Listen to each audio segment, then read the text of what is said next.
Nova.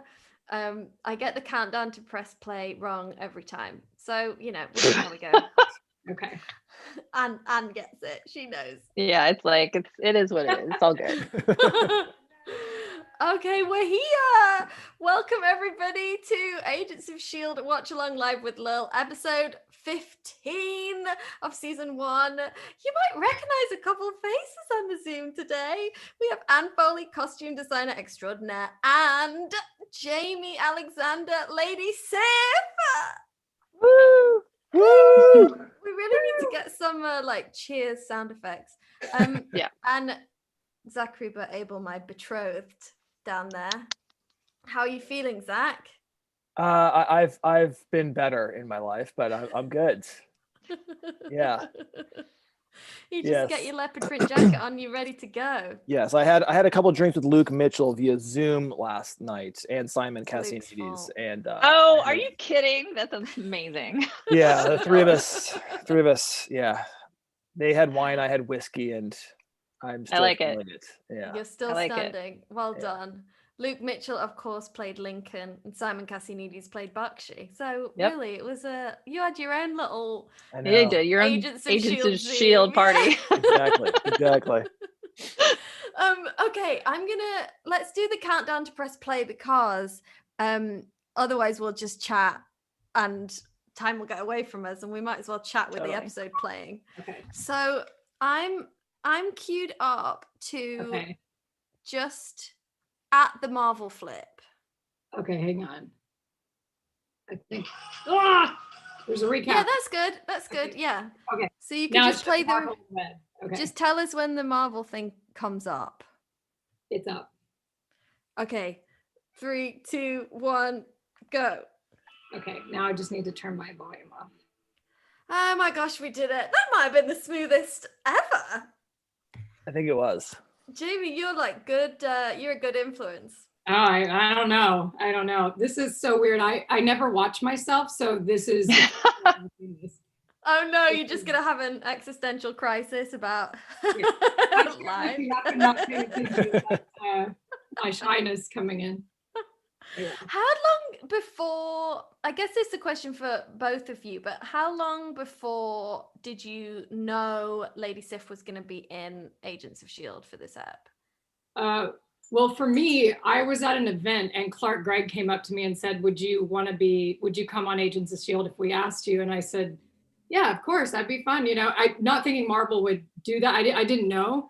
And about 3 days later, I got a phone call and I was like, nice. They sent a guy that no one can say no to. And then, but I don't know the duration. I can't remember the time from when I knew until when I filmed. I don't think it was very long though. I found out when I got the script for the episode.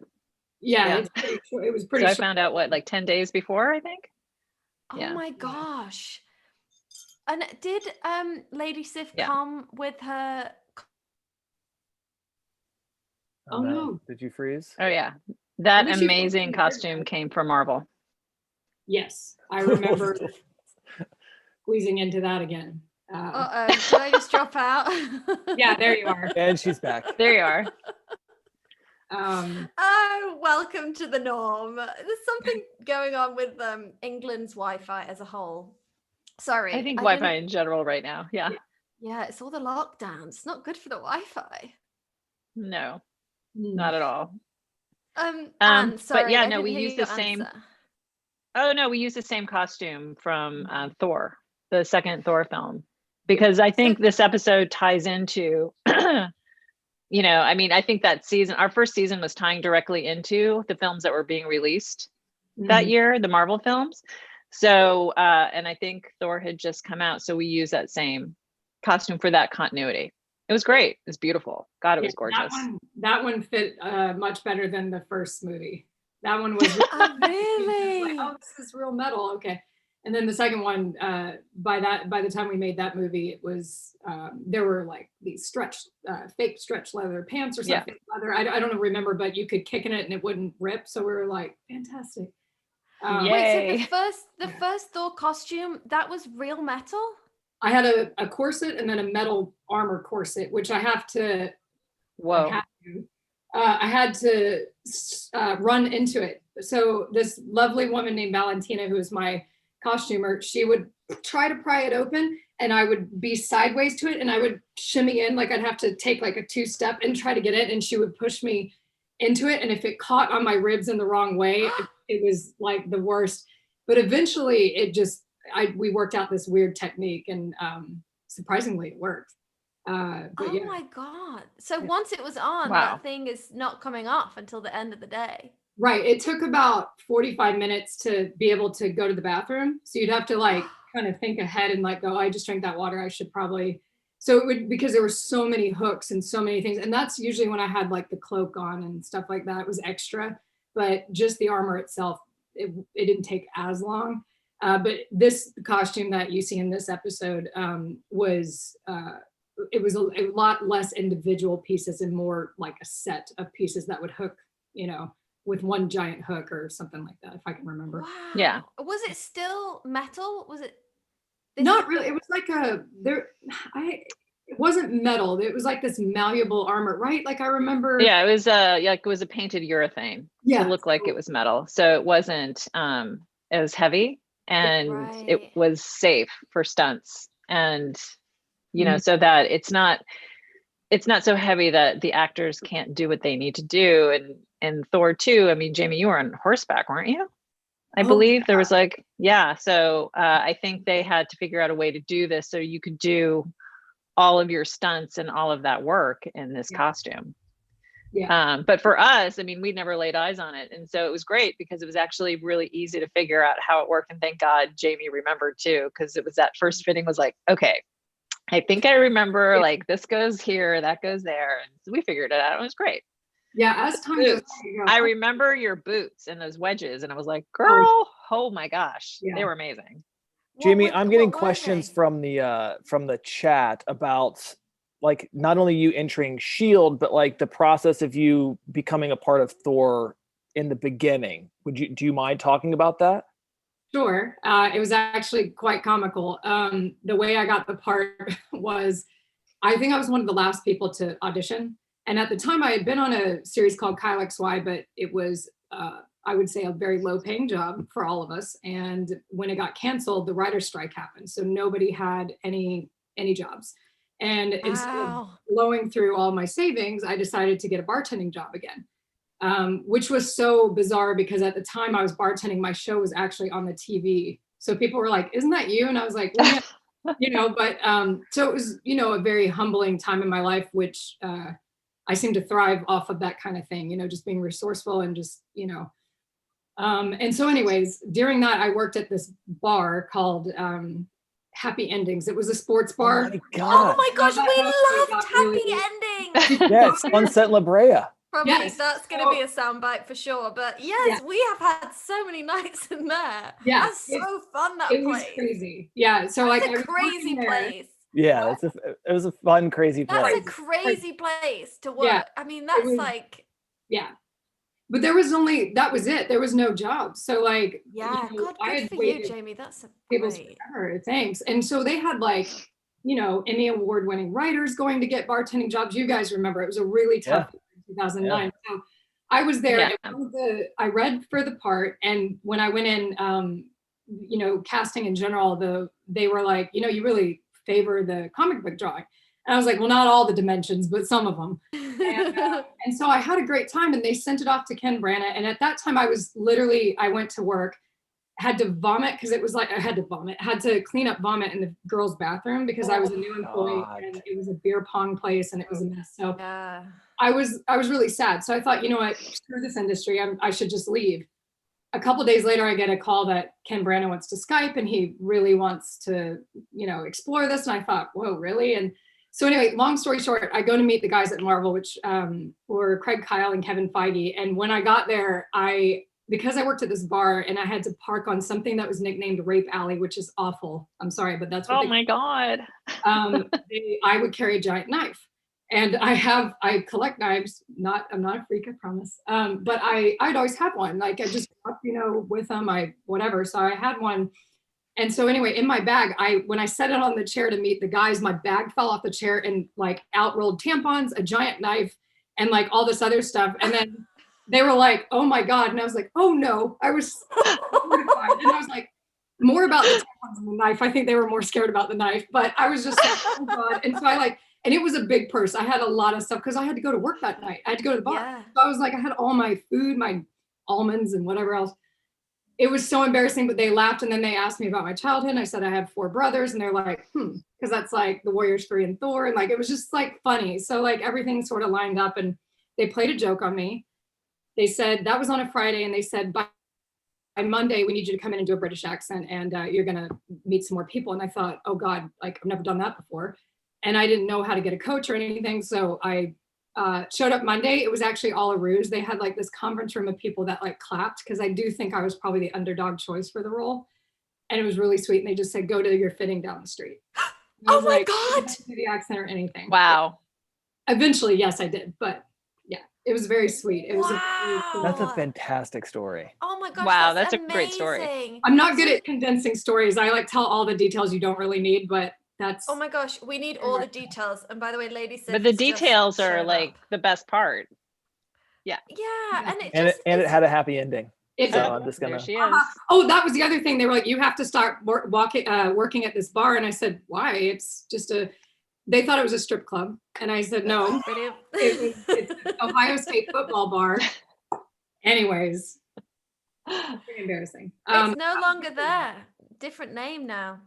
Yeah, They changed the name. And I was there. Yeah, I was like, It's never the same. It clearly was you. I bet you we were. No, I wasn't in LA yet.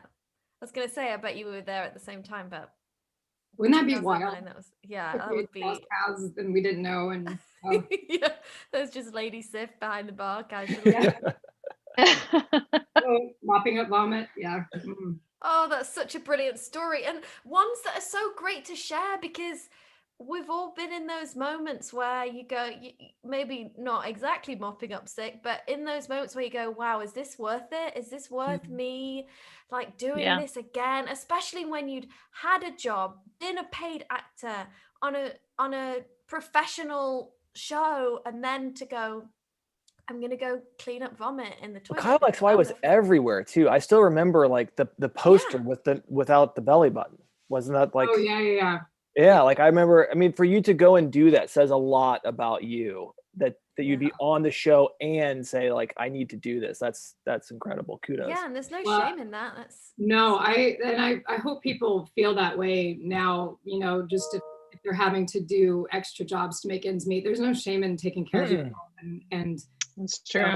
I think it's really important. And I grew up that way. I grew up poor. I grew up very humble. So for me, it's always been, you know, just make sure you can feed yourself and maybe help out a few other people if you can, you know. Absolutely. Yep. Yeah.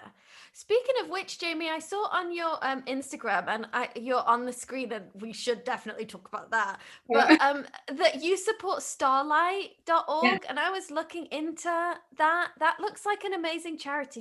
It just felt like a good time to ask you about it. Absolutely. I'll put you in touch with my friend Justin, who is an affiliate with that charity. He's the one that kind of got me involved, and I try to do the, you know, competitions where we design the little hospital gowns for the kids, and it's just all about creating awareness and raising some funds and that sort of thing. And it's a really great organization. So for hospitalized kids, right? Kids that are in hospital, and to like, I saw the thing you put out there was about donating money to get gifts for kids that are in hospital, which obviously at this time can be a really traumatic time to be in hospital, you know, at Christmas and everything. So Deb, please put me in touch, and I'll put it on the link below, but it's starlight.org if you want to check out their Instagram is at Starlight Children's Foundation. And it was on Jaimie's Instagram. Anyway, don't forget to, thank you. And can we talk about Lorelei's costume and that situation? Because when you got Lady Sif's, it has to be able to stand up next to this huge Marvel budget, like beautiful Asgardian warrior costume, and you had 10 days to figure out Lorelei. And this is the first time, right, that you'd done a costume like this in S.H.I.E.L.D.? Yeah, This was our first, well, I mean, yeah, I think it was. I think Agent May at this point was the only like costume that we'd really built for the show. Off the top of my head, I could be totally wrong by that. But with Lorelei, she's from Asgard also, but in the comics, she's a really great character. And so I did what I always do. And thankfully my ride or die, Philip Boutte, who's my concept illustrator, has been with me since the very beginning. We figured it out, and we just did a quick sketch, and Linda Arnold, my brilliant cutter fitter, whipped Lorelei together in a couple days. And it was really trying to stay true to what had been established already in the films with Asgard. We wanted her to feel like she was part of that world. And that's the really fun thing about working in the Marvel universe is, keeping it all consistent with what's happening in the films and what's happening, on Agents of S.H.I.E.L.D. as well. And we were like weaving, through those films. And it was always a really wonderful, fun challenge. And she was a blast. We had a really good time. Yeah, she was so lovely. So stunning too. Like Elena Satine, yeah, she's gorgeous. Absolutely gorgeous. Yeah, very stunning. Did you, because I mean, I guess she must have watched Thor and got the vibe of it, but it's quite a specific, you're from Asgard. It's quite a specific way of talking and kind of moving. And did you have training in that for Thor, Jaimie, or was that something you did in the audition? No, I definitely didn't. I was like, I'm from Texas. So this is not going to we in the first movie, because Sir Kenneth Branagh is comes from a major theater background. We did a lot of rehearsing, so much so that I'm not used to that. I actually prefer to not rehearse. So it was very different for me. But we had like a movement specialist. And I think the animal that I was supposed to move like was a panther, which was interesting. So that was. Oh my gosh, I see it. Yes. Difficult. Yeah. Well, yeah, I can see that now. Yeah. Definitely in the first one. And then we of course worked with dialect coach so that we all matched. And of course, the first movie, it was more formal, the accent. And by the time we did the second movie, there was a collective agreement that we do it a little bit relaxed because it was very, I don't know how to say the difference, but it was, instead of forbidden, it was forbidden. So it was very like relaxed in the second one, which I liked. Didn't freak me out as bad, but just hearing the voice just makes me get so excited. It's so good. Look at my face. I just love it. Watching this episode before, I was like, oh my gosh, it took me right back to when because I just figured, Anne, you would have known way before us as the cast do, but I suppose you did because we get the scripts a couple days before and you obviously have to do prep. But when we got the script and it was like, oh my God, Lady Sif coming. And then the episode was just so cool. And then watching it and the voice, God, you just do that voice then. It's so great. Do you like having an accent? Like, does that help you get into character, them having a different accent?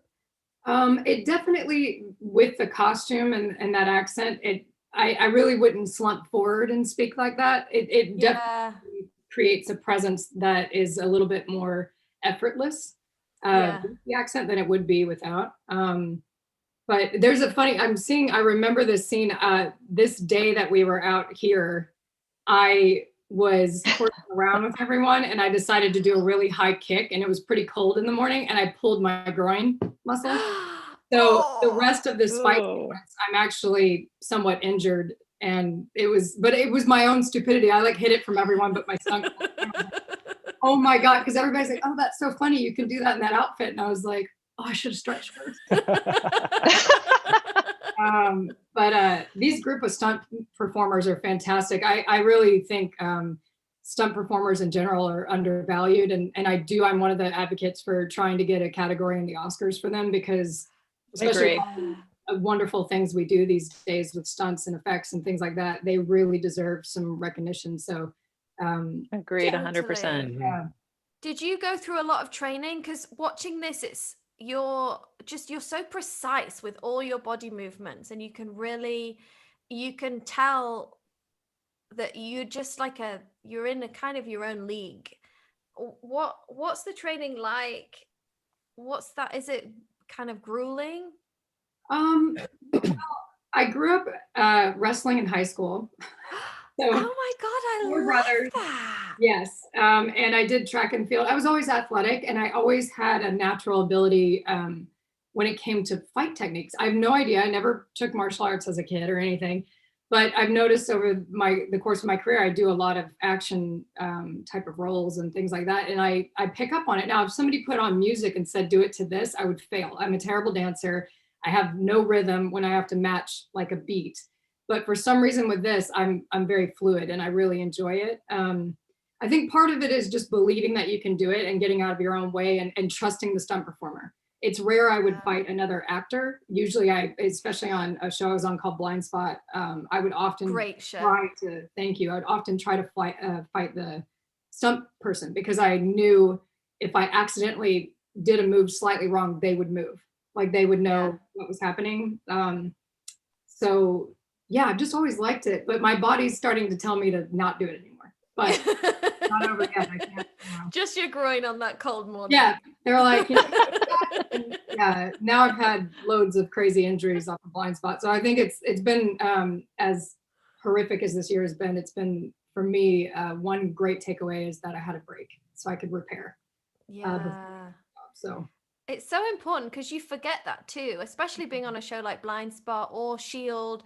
I didn't do really much fighting, but it's the relentless kind of, and you never know what's going to be in the next script. They might kind of give you some pointers, but mostly not, right?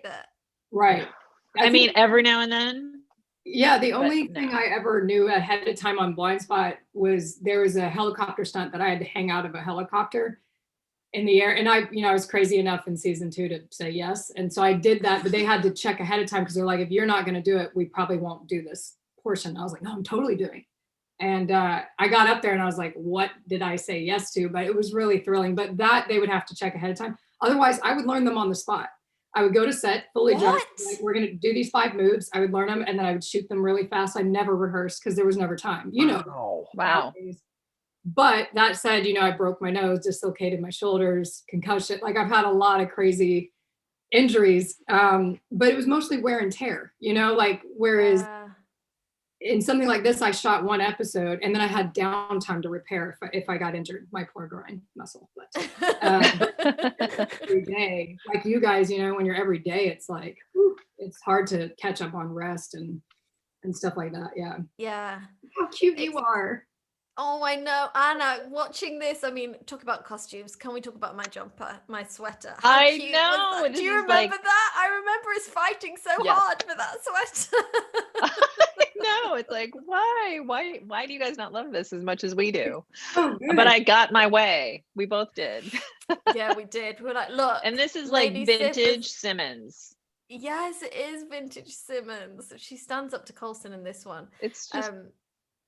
one of my most favorite lines is in this episode. I don't want to spoil it yet, but it's what Lady Sif says to Coulson at the end. I think might be my most favorite line in the whole show. I'll let you know when we get there. Okay. Did we go to Vegas? I feel like this was in Vegas, right? No?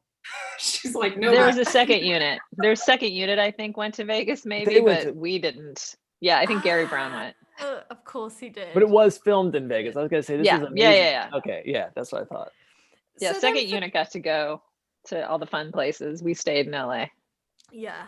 For Lorelei's outfit in this, Anne, so she gets out of her superhero sort of Asgardian garb. And then how did you figure out her outfit here? Well, she took the stuff at the biker bar that we were at earlier. That's where she got what she's wearing right now. She took it off somebody in the bar. And, but it was fun.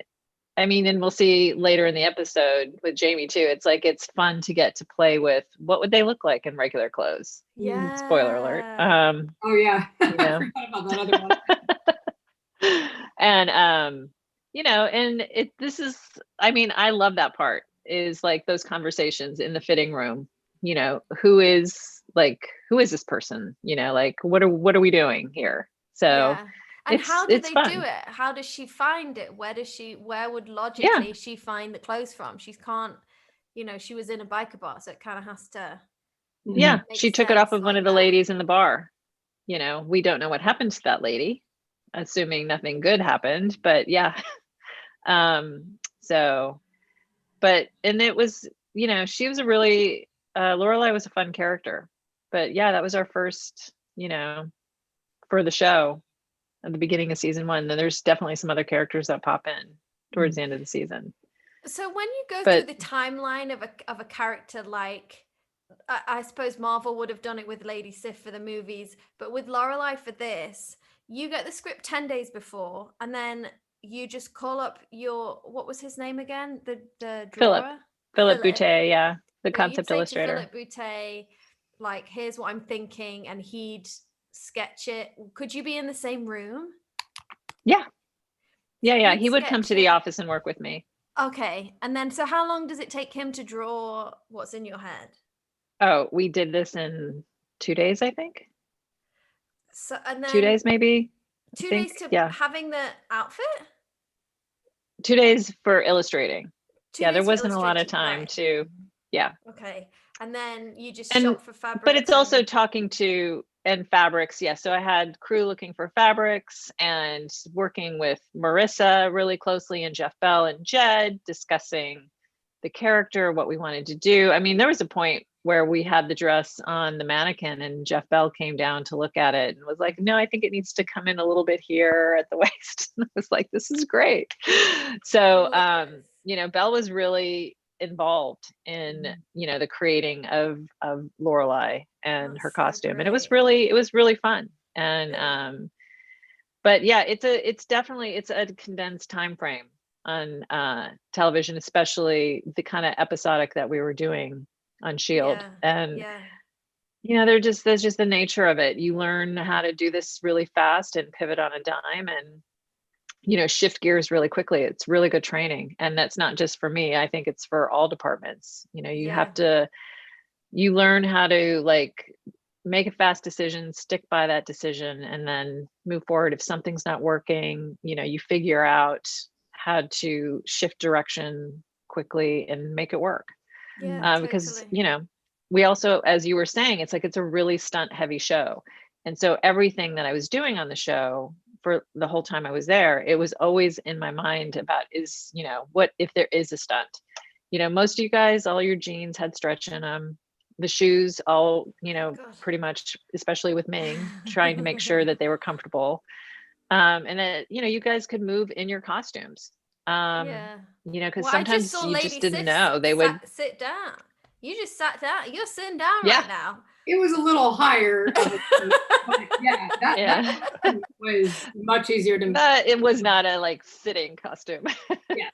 No, and just seeing it up close is so beautiful. I feel like this scene in particular, we've really got oh my gosh, you just kicked down the door. Of course. I don't remember. Oh, I remember this. Yeah. It was such a lovely moment too between you and Agent May, Jaimie of Lady Sif. I feel like you got space in this episode for us to sort of see a bit more of the character and see that maybe you had your heart broken by Lorelei and maybe what she did to your ex. And did that feel nice to have a character development outside of the movie that maybe you weren't expecting to get? I mean, yeah, that's one of the reasons I agreed to do it, was I wanted to give everyone and myself a little bit more of Lady Sif. Because she's just really fun to play. I mean, who doesn't want to, play a superhero? It's so much fun.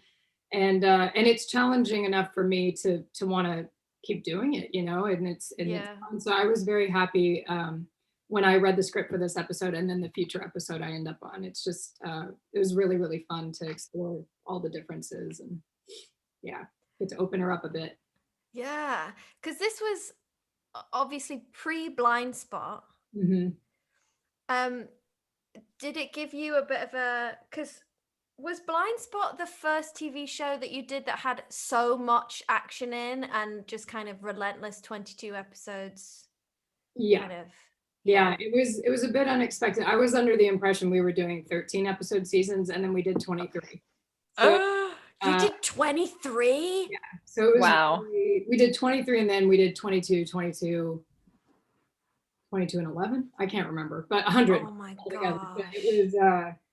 it was tough. I did like 3 or 4 fight scenes a week, and they would be like a 90-second fight scene, and we'd shoot it in 3 hours, which is not, it should really take a week to shoot. And so it was heavy, but I had a great double named Heidi, and she has been with me since, and she is incredible. So the reason we were able to showcase so many amazing stunts on that show was because she was there. Yeah. Wow, that's nuts. Because I feel like, so I'm just thinking through the fight scenes you had in this episode. So there's one coming up, then you had one at the biker bar. Can you remember how long that took to shoot? That was probably at least like 5 hours, 6 hours, right? It was most of the day, if I remember correctly. But the good news about the stunts when it comes to SIF is it's less hand-to-hand combat like it was on Blind Spot. And so I get to utilize weapons, and then people are on wires. So like, even if I just slightly do that, they would go flying. So it was less aggressive and it was less fast.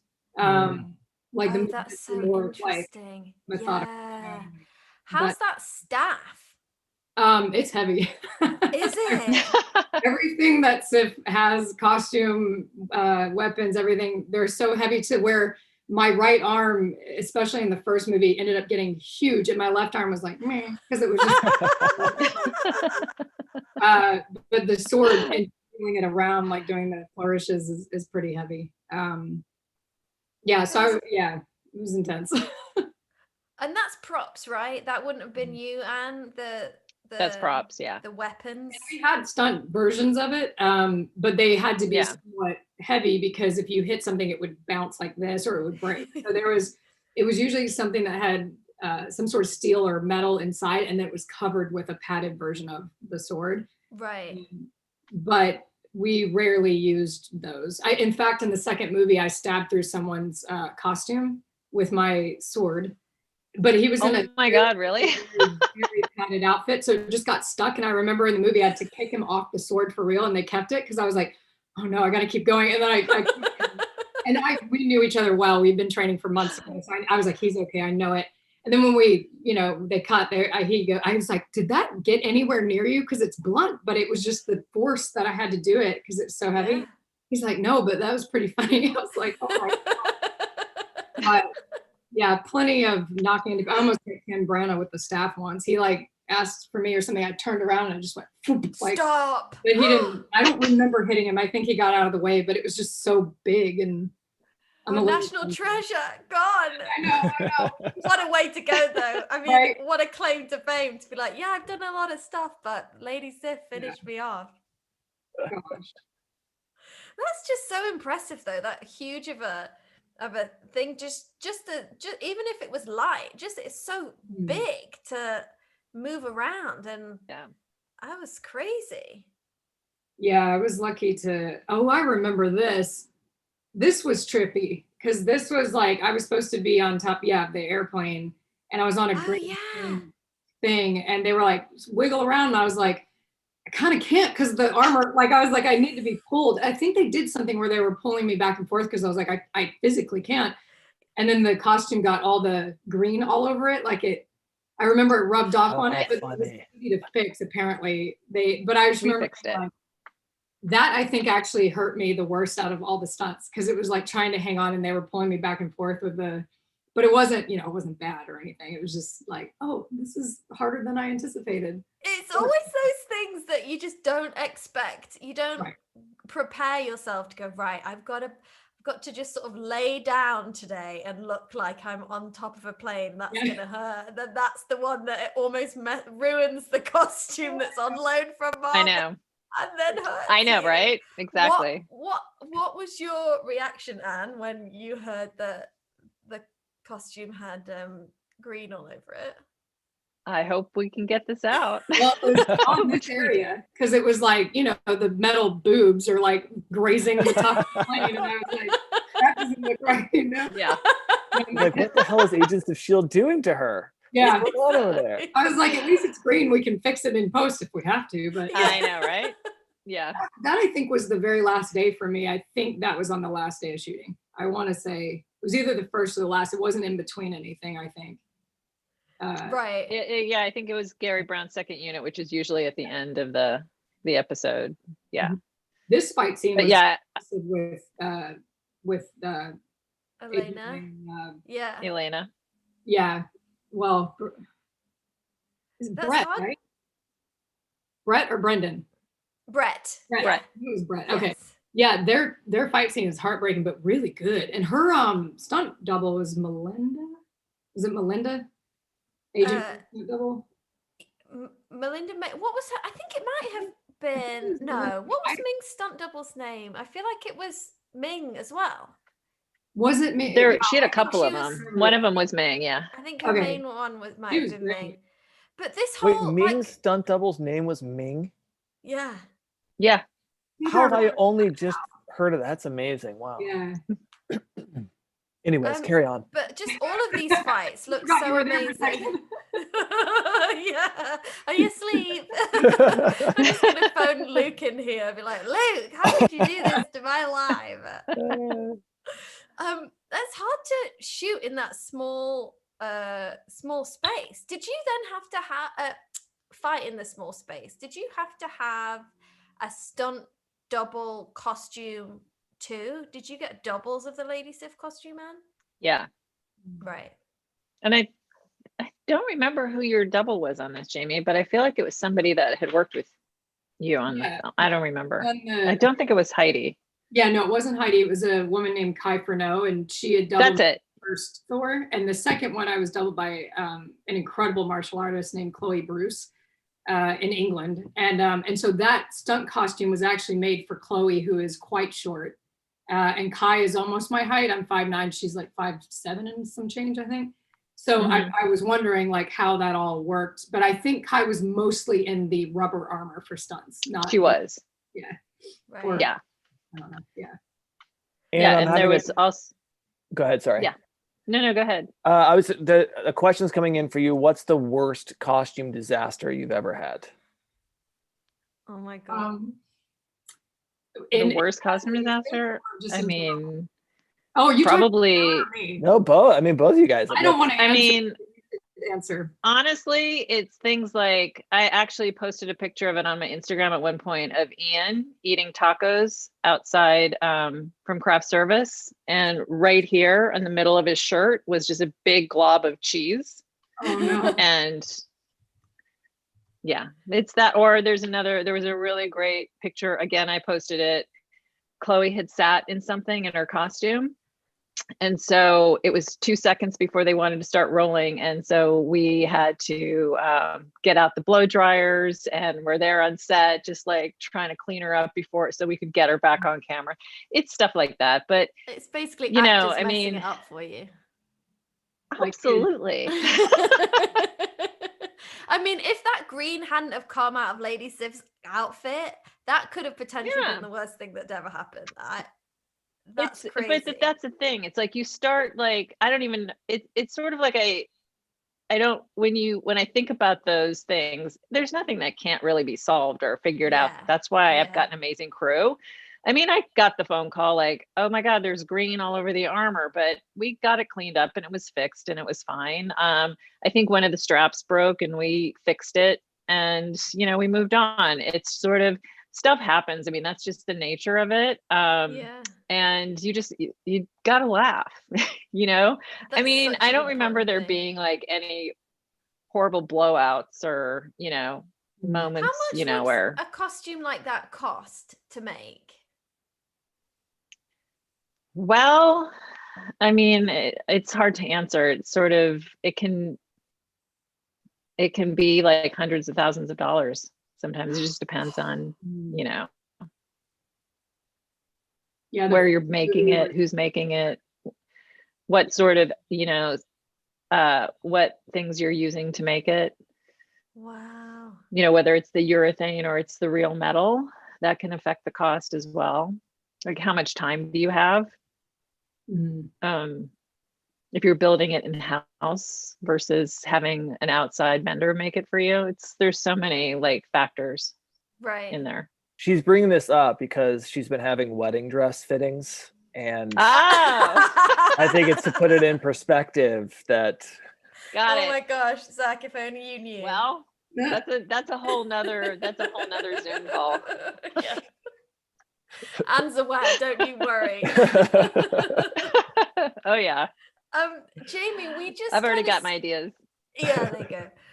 We skipped past your scene with Lorelei at the end. I think that there might be a little bit more to it, but that you it was such a gorgeous moment where Lady Sif had to kind of decide whether she was gonna kill her on the spot or whether she was gonna do the right thing and follow orders. And there's kind of like a theme in this episode of when do you follow orders and when is it your honor to, and when, you know, and how that's a dilemma.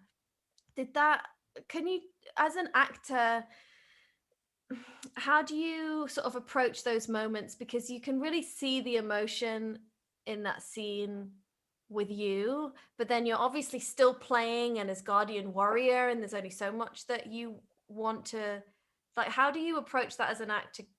Is it difficult to hold back emotion or show it? Or I have no formal training whatsoever when it comes to acting. So for me, I actually don't quite, I'm not sure I can put into words what I do in terms of a process.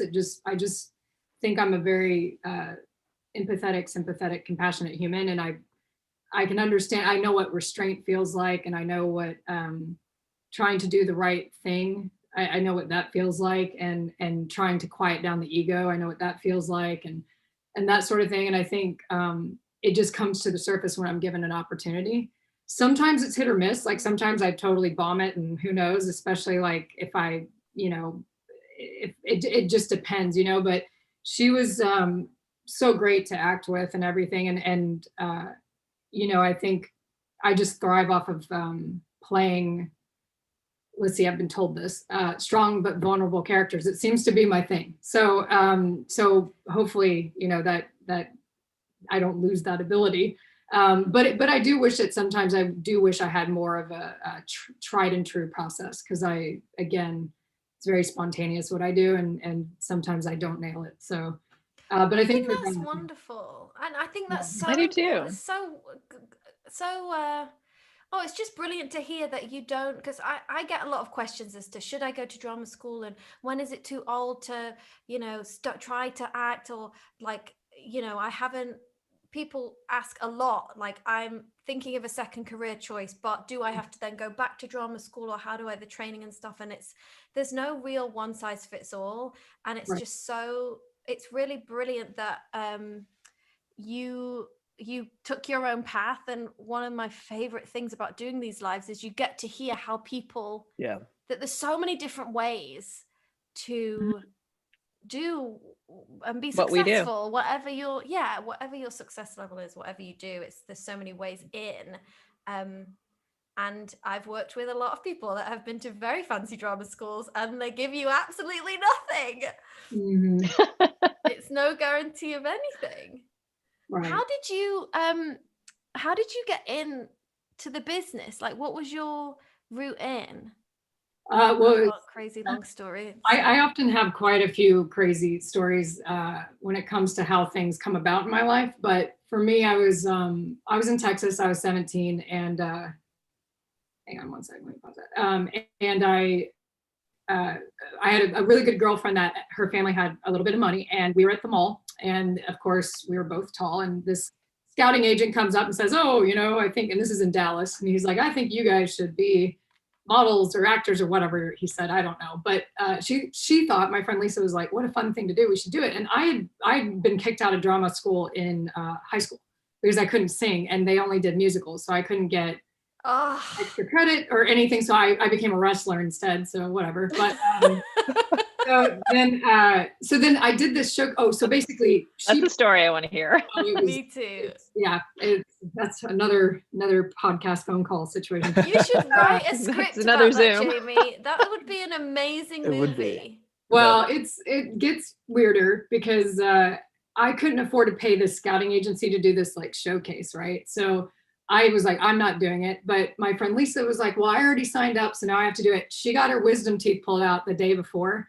And whatever meds they give you, because I've never had that happen, but it made her throw up. Like it made her stomach really bad. And so her mom was like, well, can you go in her place? And I thought, all right. And so I wore my, like, of course, training sweat. Like, you know, I was such a boy when I was a kid. But I went to this convention center and they're like, do you have a dress? Like, you have to have a monologue. And I was like, oh my God. I was like, I don't have any of that stuff. And so they gave me like a G.I. Jane, something from G.I. Jane. And naturally, I was like, okay. I was like, how weird you would choose that when looking at me. But so I went out on this stage and a girl there gave me a dress. She was really sweet. And I went out on the stage and I did it. The next day was a runway portion. I failed miserably, not a model. Walked to the end, just walked right back off the thing. I was like, no. You just kept going? I was like, I didn't know what to do because there was somebody else coming out. So I was like, what am I supposed to do? And so I just went off the thing and went, like, because nobody told me I wasn't there for their rehearsals, right? So I just Oh my God, that's amazing. Anyway, I remember my name tag was D54. That's all I was like a, letter and a number. So I was like, all right. So then I got 8 out of 9 callbacks. And the thing was, not for modeling, by the way, I didn't get any. I think I maybe got one. It was the scam. But for acting, I did. And it so happened that at the time, a management company that rep James Franco and a few other people were there because his wife's friend went into labor. So he filled in for her. Oh, wow. So it was never, it was like a meant to be. And so we no longer work together, but he is who encouraged me to go out to LA. And I went out there when it was blonde bombshell time, the OC and all that stuff. So I just didn't work really. And then all of a sudden, like the strong action female thing became what it is. And I was able to start working then. But yeah. Wow. That's amazing. Oh my gosh. That's a movie. I see it in my head. Let's go pitch it. You can star and, I'll do the costumes. Yeah, I can do costumes. I'll direct it. And Zach can handle the modeling portion because Zach has also been a model and is successful. To walk both ways on the catwalks. I feel like you're in, right? I've never tried the hopping off the stage thing though. So that's. I just went right around it. I just went right back through because I didn't know what to do because they were sending people out kind of quick. So I was like, that's the second time. I went out the first time and just went to the end, went right back in. And the second time everybody was together and I was like, there's too many people. So I just walked off and walked back because I was like, I don't know. Oh my God, I love it. Oh, I could just talk all day, but this waiting room is full of people who want to ask questions. I thoroughly enjoyed watching that episode again. It was so good. Okay. So good. Right. I'm going to admit a couple. Here's Valerie. Hi, Valerie. Hey, Valerie. Hi. Oh my God, I'm such a huge fan. Oh, thank you for being here. Do you have a question? So good. Yes. So in one of the episodes, they were talking about VJ Nadir, and then he just disappeared for the rest of the show. Do you guys have any speculations of what you think could have happened to him? Oh, that's in season 3 or 4? Yeah, I think so. Around there. I have no idea. Maybe when we get there, we can ask whoever wrote that episode as to why, where his character went. I don't know. Didn't he go to the bottom of the ocean? Yeah, and it disappeared. Listen, maybe that's a spin-off. Exactly. Interesting. To do your thing. I'm gonna invite Robin in. Thank you for your question, Valerie. I'm sorry I don't know the answer, but I'll try and get it for you. Thank you. Hi, Robin.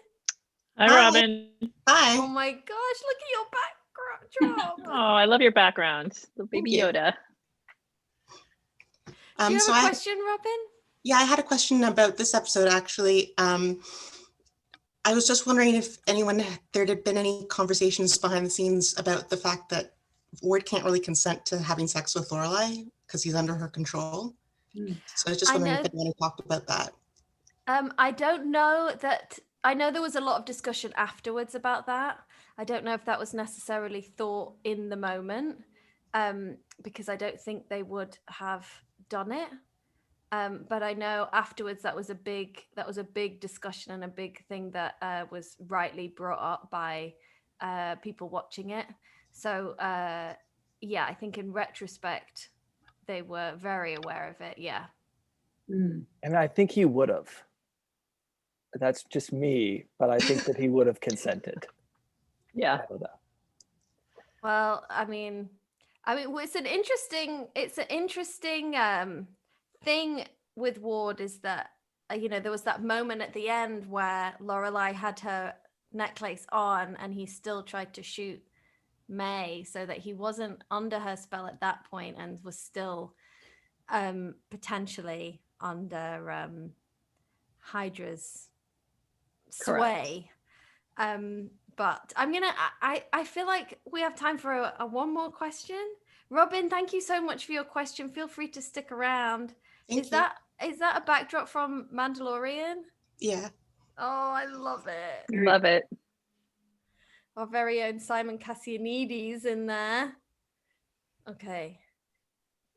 I'm going to invite Ryan in. Sometimes it takes a second. And sometimes it kicks them out. Let me see if Oakley comes in.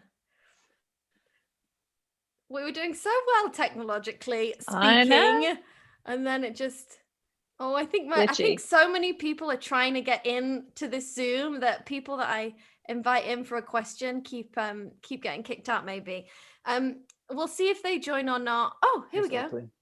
Oakley. Oh, Oakley and Matthew. Okay, let's see if we can do a quick fire round. And then, oh my God. And we got Ryan.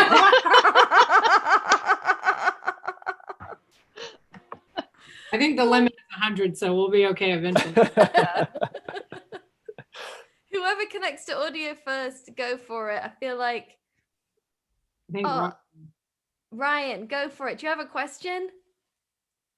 Hi. Hi. Hey, Ryan. How are you? Hey, what's up? This is the first time I actually get to see you. Sorry. Yay. Just freaking out. Just freaking. You freak away. Do you have a question? Not yet, actually. I just wanted to see your faces. Okay, you just hang out there. We'll see if Matthew or Oakley connect to audio and have a question. But Jaimie, thank you so much for being here. Thank you for sharing your. This is one of my favorite episodes. Right on. It was so good, right? And it was. This is so fun. Yeah, thank you, Anne.